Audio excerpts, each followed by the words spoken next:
The Adventures of Sherlock Holmes, A Case of Identity.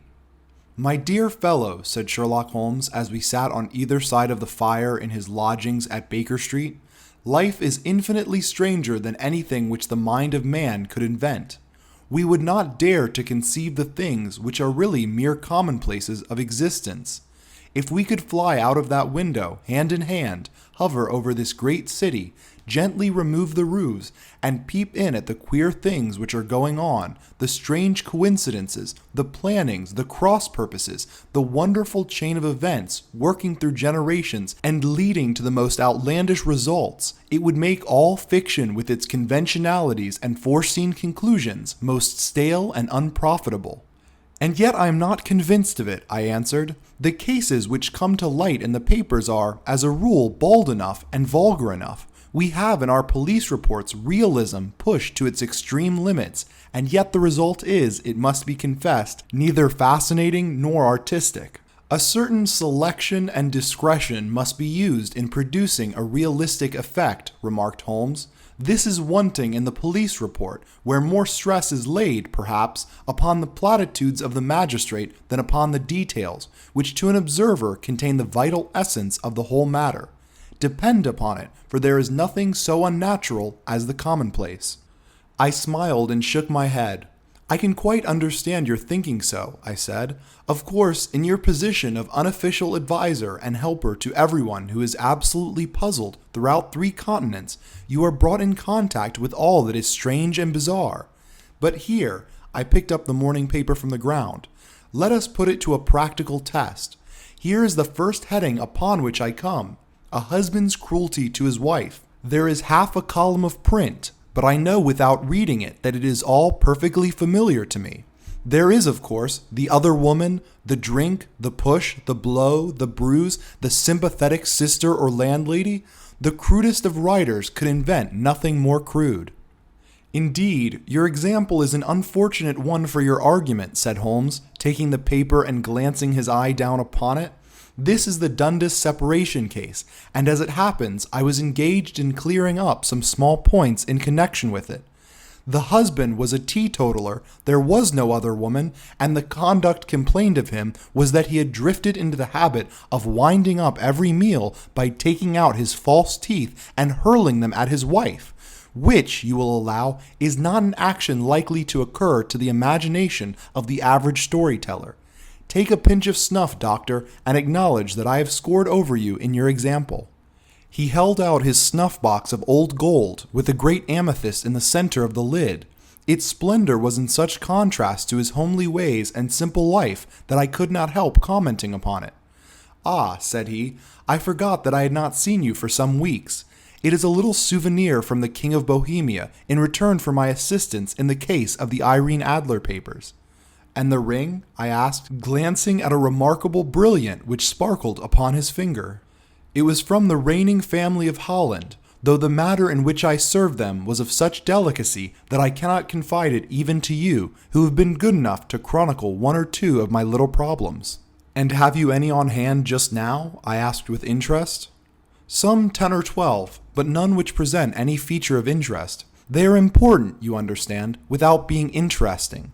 Indeed, I have found that it is usually in unimportant matters that there is a field for observation and for the quick analysis of cause and effect which gives the charm to an investigation.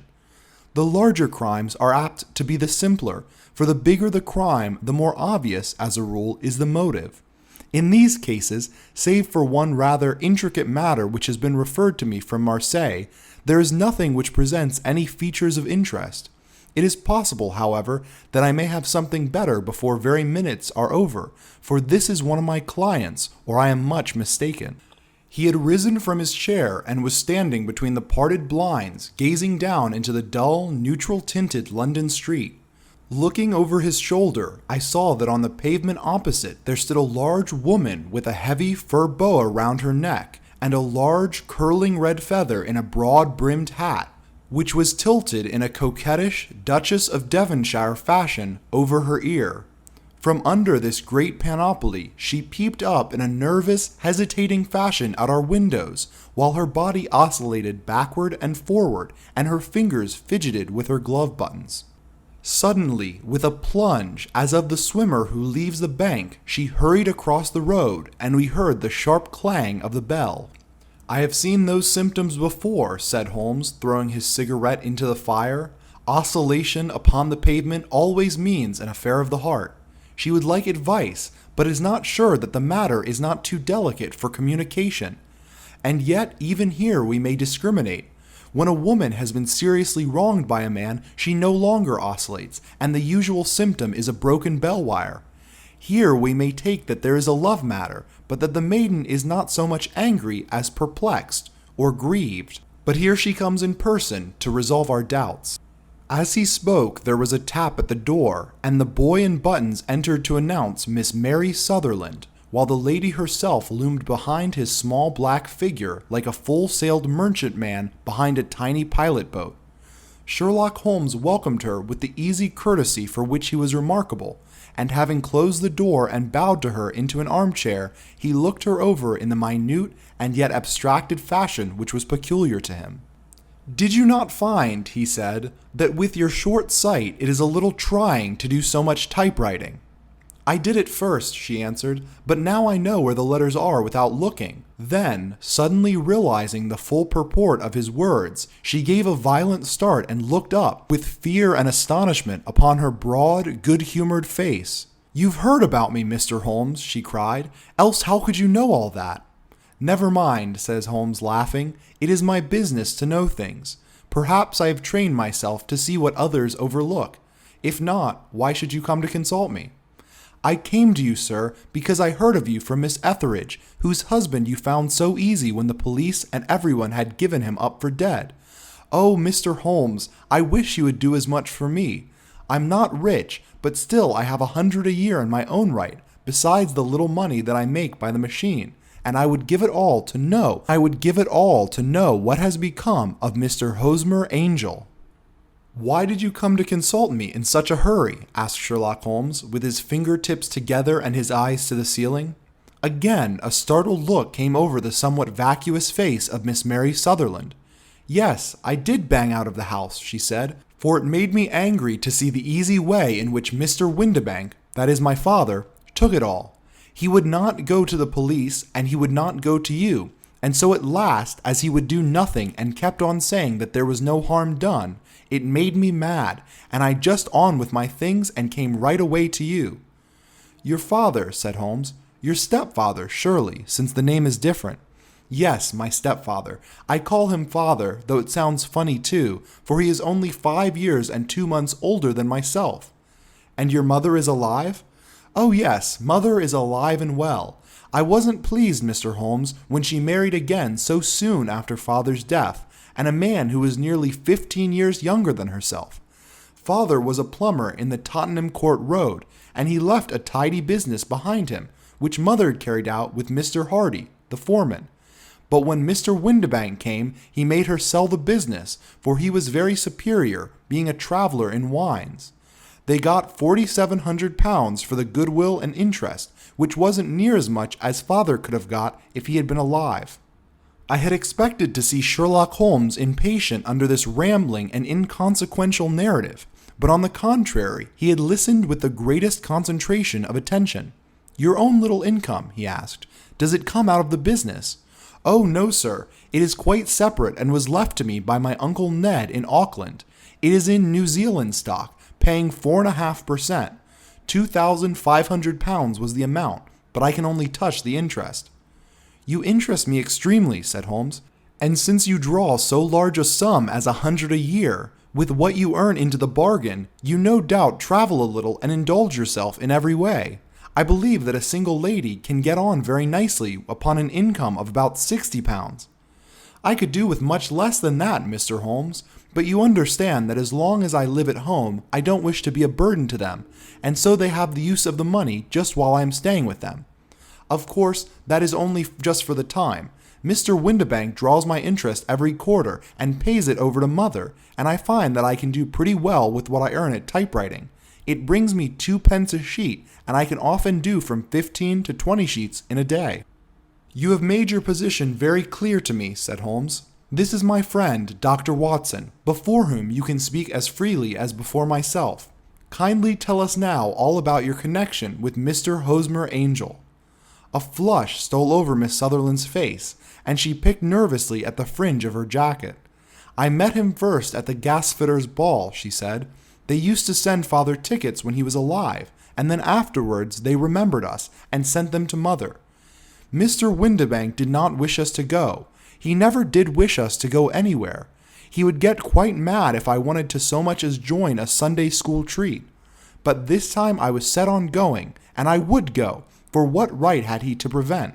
He said the folk were not fit for us to know when all Father's friends were to be there, and he said that I had nothing fit to wear when I had my purple plush that I had never so much as taken out of the drawer. At last, when nothing else would do, he went off to France upon the business of the firm, but we went, Mother and I, with Mr. Hardy, who used to be our foreman, and it was there I met Mr. Hosmer Angel." "I suppose," said Holmes, "that when Mr. Windibank came back from France, he was very annoyed at your having gone to the ball." "Oh, well, he was very good about it. He laughed, I remember, and shrugged his shoulders, and said that there was no use denying anything to a woman, for she would have her way." "I see. Then at the gasfitter's ball you met, as I understand, a gentleman called Mr. Hosmer Angel." "Yes, sir. I met him that night, and he called next day to ask if we had got home all safe, and after that we met him. That is to say, Mr. Holmes, I met him twice for walks, but after that Father came back again, and Mr. Hosmer Angel could not come to the house any more." "No? Well, you know Father didn't like anything of the sort. He wouldn't have any visitors if he could help it, and he used to say that a woman should be happy in her own family circle. But then, as I used to say to Mother, a woman wants her own circle to begin with, and I had not got mine yet." "But how about Mr. Hosmer Angel? Did he make no attempt to see you?" "Well, Father was going off to France again in a week, and Hosmer wrote and said that it would be safer and better not to see each other until he had gone. We could write in the meantime, and he used to write every day. I took the letters in the morning, so there was no need for Father to know." "Were you engaged to the gentleman at this time?" "Oh, yes, Mr. Holmes. We were engaged after the first walk we took. Hosmer, Mr. Angel, was a cashier in an office in Leadenhall Street, and—" "What office?" "That's the worst of it, Mr. Holmes. I don't know." "Where did he live, then?" "He slept on the premises." "And you don't know his address?" "No, except that it was Leadenhall Street." "Where did you address your letters, then?" "To the Leadenhall Street post office, to be left till called for. He said that if they were sent to the office he would be chaffed by all the other clerks about having letters from a lady. So I offered to typewrite them like he did his, but he wouldn't have that, for he said that when I wrote them they seemed to come from me, but when they were typewritten he always felt that the machine had come between us. That will just show you how fond he was of me, Mr. Holmes, and the little things that he would think of." "It was most suggestive," said Holmes. "It has long been an axiom of mine that the little things are infinitely the most important. Can you remember any other little things about Mr. Hosmer Angel?" "He was a very shy man, Mr. Holmes. He would rather walk with me in the evening than in the daylight, for he said that he hated to be conspicuous.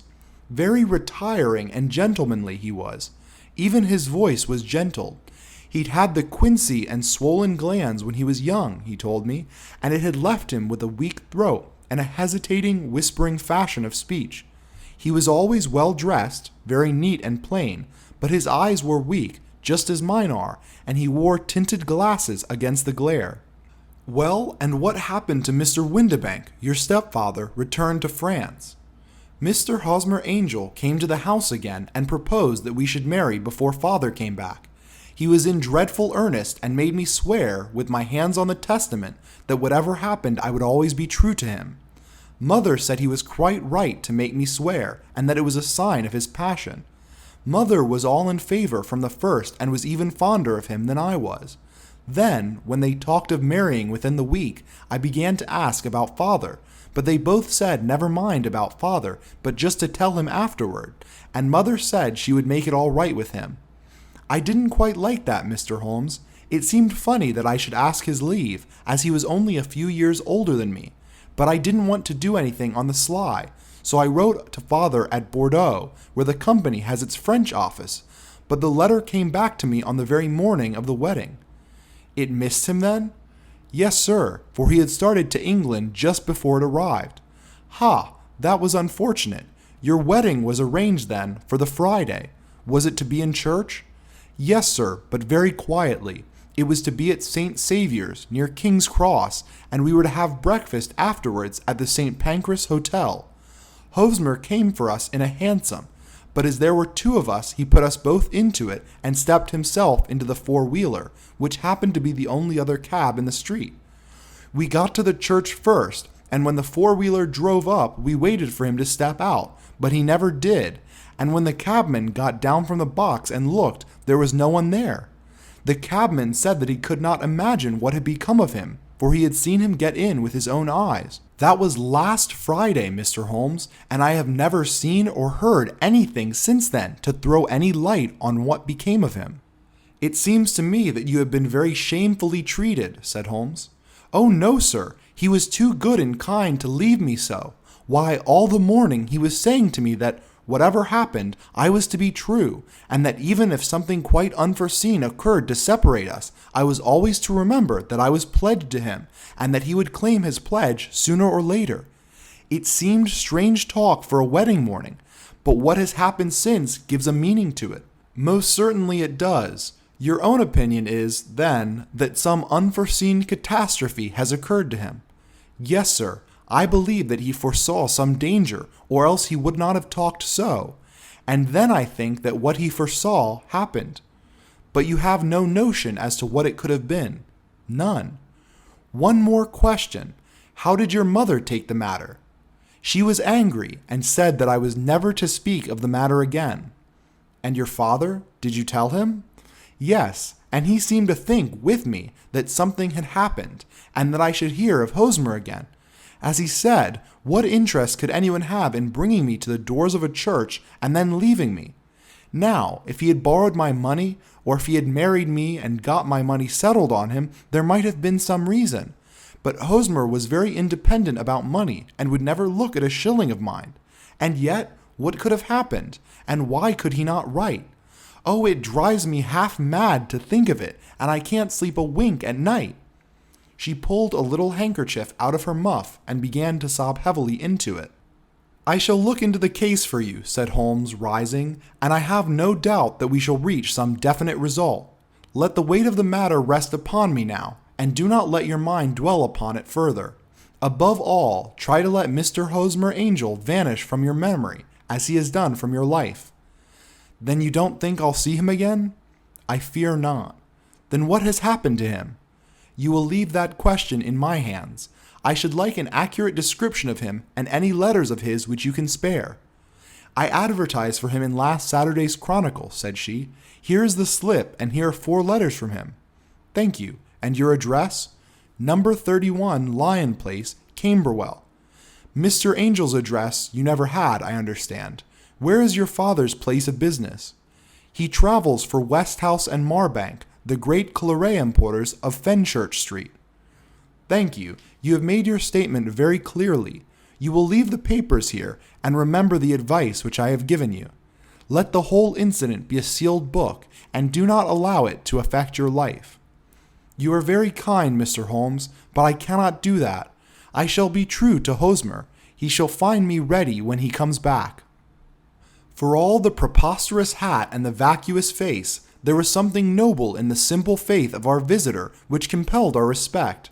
She laid her little bundle of papers upon the table and went her way, with a promise to come again whenever she might be summoned. Sherlock Holmes sat silent for a few minutes, with his fingertips still pressed together, his legs stretched out in front of him, and his gaze directed upward to the ceiling. Then he took down from the rack the old and oily clay pipe, which was to him as a counselor, and having lit it, he leaned back in his chair, with the thick blue cloud wreaths spinning up from him, and a look of infinite languor on his face. "Quite an interesting study, that maiden," he observed.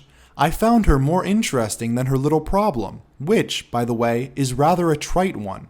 You will find parallel cases, if you consult my index, in Andover in 77, and there was something of the sort in The Hague last year.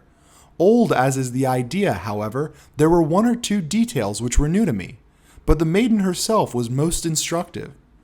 You appeared to read a good deal upon her which was quite invisible to me, I remarked. Not invisible, but unnoticed, Watson. You did not know where to look, and so you missed all that was important. I can never bring you to realize the importance of sleeves, the suggestiveness of thumbnails, or the great issues that may hang from a bootlace. Now, what did you gather from that woman's appearance? Describe it. Well, she had a slate-colored, broad-brimmed straw hat with a feather of a brickish red. Her jacket was black, with black beads sewn upon it and a fringe of little black jet ornaments. Her dress was brown, rather darker than coffee color, with a little purple plush at the neck and sleeves. Her gloves were grayish and were worn through to the right forefinger. Her boots I didn't observe. She had small, round, hanging gold earrings, and a general air of being fairly well-to-do in a vulgar, comfortable, easy-going way. Sherlock Holmes clapped his hands together softly and chuckled. "'Pon my word, Watson, you are coming along wonderfully. You have really done very well indeed.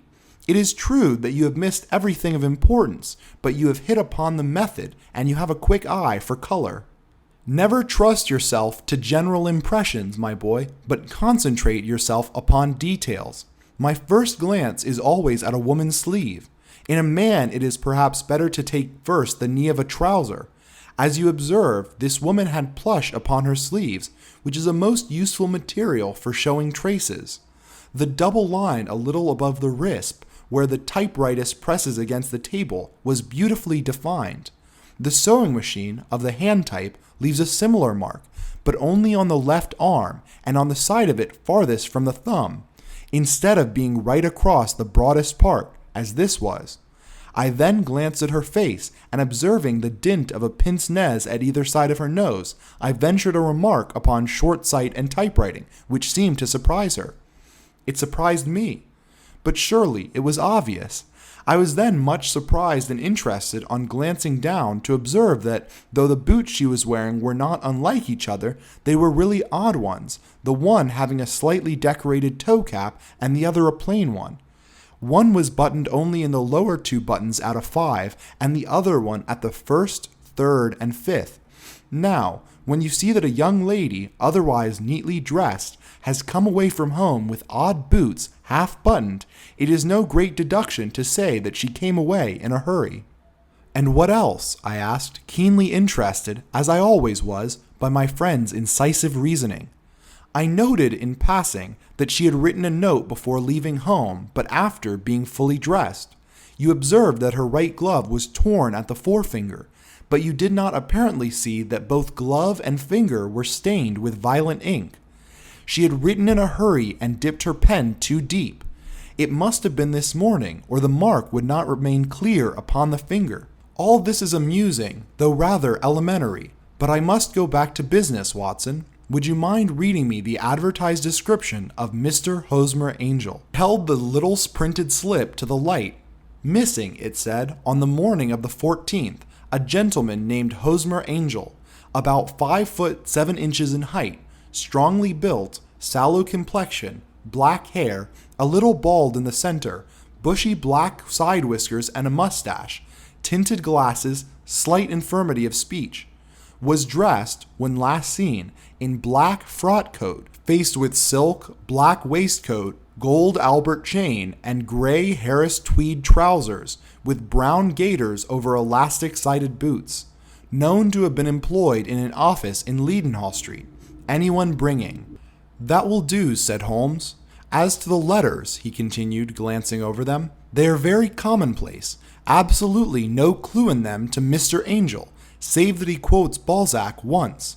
There is one remarkable point, however, which will no doubt strike you. They are typewritten," I remarked. "Not only that, but the signature is typewritten. Look at the neat little Hosmer Angel at the bottom. There is a date, you see, but no superscription except Leadenhall Street, which is rather vague. The point about the signature is very suggestive. In fact, we may call it conclusive. Of what? My dear fellow, is it possible you do not see how strongly it bears upon the case? I cannot say that I do, unless it were that he wished to be able to deny his signature if an action for breach of promise were instituted. No, that was not the point. However, I shall write 2 letters which should settle the matter. One is to a firm in the city, the other is to the young lady's stepfather, Mr. Windibank, asking him whether he could meet us here at 6 o'clock tomorrow evening. It is just as well that we should do business with the male relatives. And now, Doctor, we can do nothing until the answer to those letters come, so we may put our little problem upon the shelf for the interim. I had had so many reasons to believe in my friend's subtle powers of reasoning and extraordinary action and energy that I felt that he must have some solid grounds for the assured and easy demeanor with which he treated the singular mystery which he had been called upon to fathom. Only once had I known him to fail, in the case of the King of Bohemia and of the Irene Adler photograph, but when I looked back to the weird business of the sign of 4 and the extraordinary circumstances connected with the study in scarlet, I felt that it would be a strange tangle indeed which he could not unravel. I left him then, still puffing at his black clay pipe, with the conviction that when I came again on the next evening, I would find that he held in his hands all the clues which would lead up to the identity of the disappearing bridegroom of Miss Mary Sutherland. A professional case of great gravity was engaging my own attention at the time, and the whole of next day I was busy at the bedside of the sufferer. It was not until close upon 6 o'clock that I found myself free, and was able to spring into a hansom and drive to Baker Street, half afraid that I might be too late to assist at the denouement of the little mystery. I found Sherlock Holmes alone, however, half asleep, with his long, thin form curled up to the recesses of his armchair.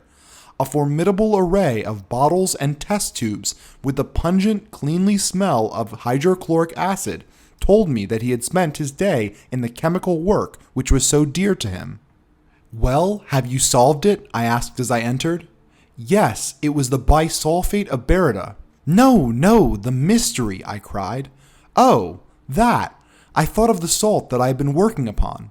There was never any mystery in the matter, though, as I said yesterday, some of the details are of interest. The only drawback is that there is no law, I fear, that can touch the scoundrel. Who was he then, and what was his object in deserting Miss Sutherland?" The question was hardly out of my mouth, and Holmes had not yet opened his lips to reply, when we heard a heavy footfall in the passage and a tap at the door. "This is the girl's stepfather, Mr. James Windibank," Holmes said. "He has written to me to say that he would be here at 6. Come in." The man who entered was a sturdy, middle-sized fellow, some 30 years of age, clean-shaven and shallow-skinned, with a bland, insinuating manner, and a pair of wonderfully sharp and penetrating gray eyes. He shot a questioning glance at each of us, placed his shiny top hat upon the sideboard, and with a slight bow sidled down into the nearest chair. "Good evening, Mr. James Windibank," said Holmes. "I think that this typewritten letter is from you, in which you made an appointment with me for 6 o'clock. "Yes, sir. I am afraid that I am a little late, but I am not quite my own master, you know. I am sorry that Miss Sutherland has troubled you about this little matter, for I think it is far better not to wash linen of the sort in public.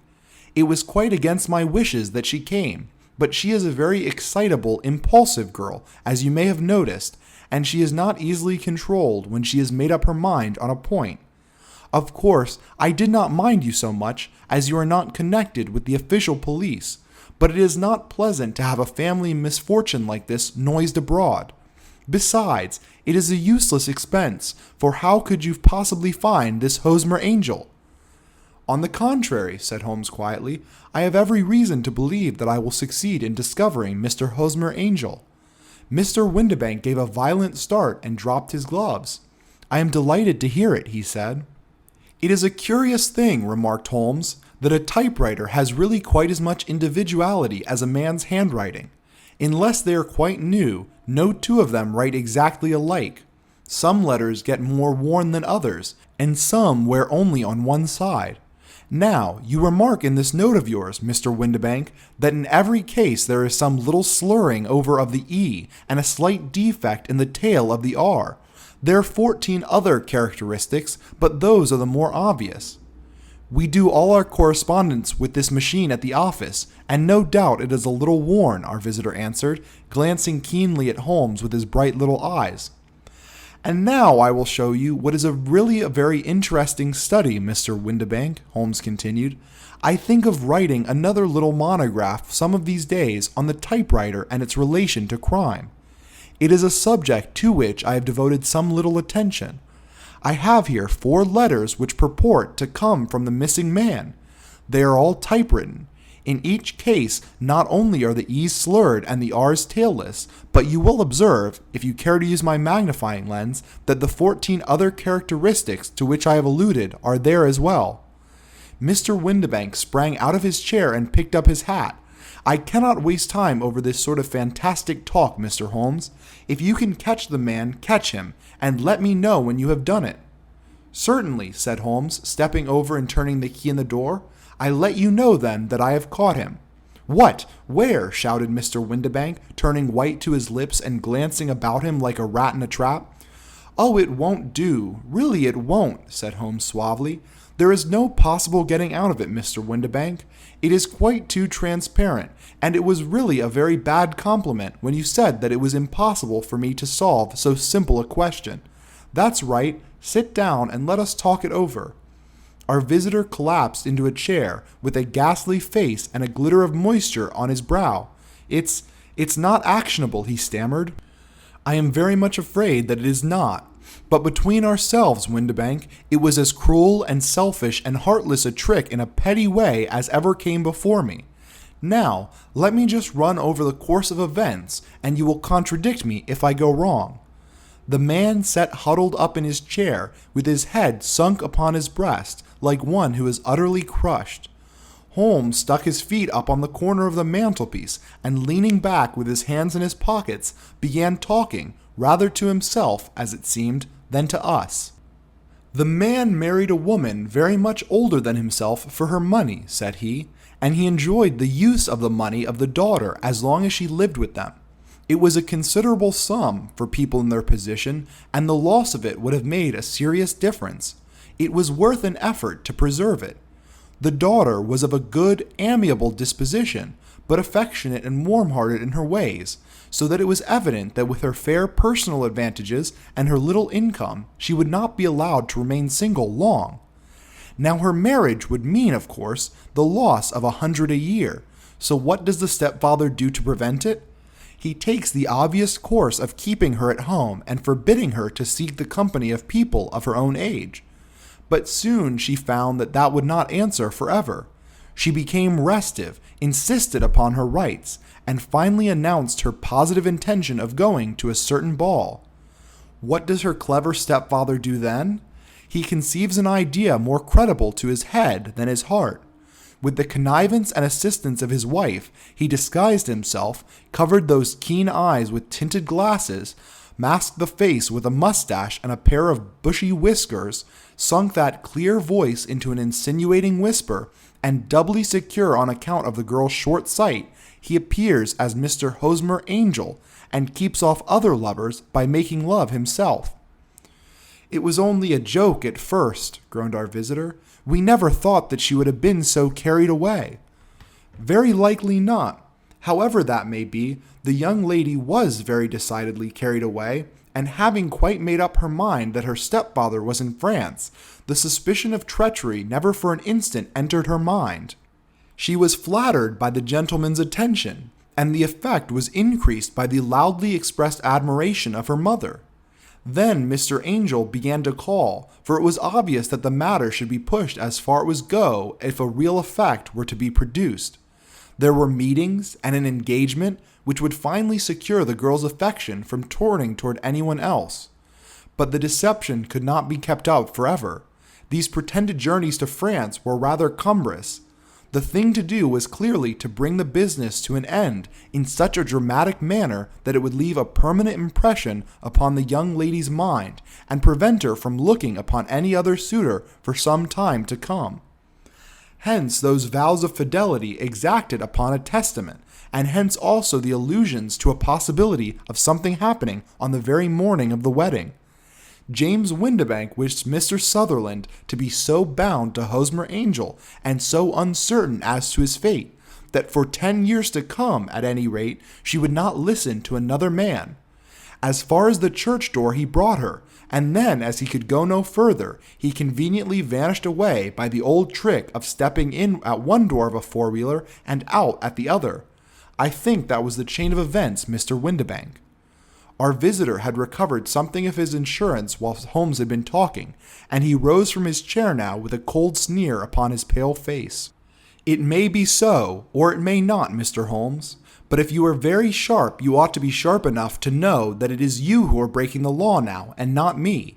I have done nothing actionable from the first, but as long as you keep that door locked, you cannot lay yourself open to any action for assault and illegal constraint. The law cannot, as you say, touch you, said Holmes, unlocking and throwing open the door. Yet there never was a man who deserved punishment more. If the young lady has a brother or a friend, he ought to lay a whip across your shoulders.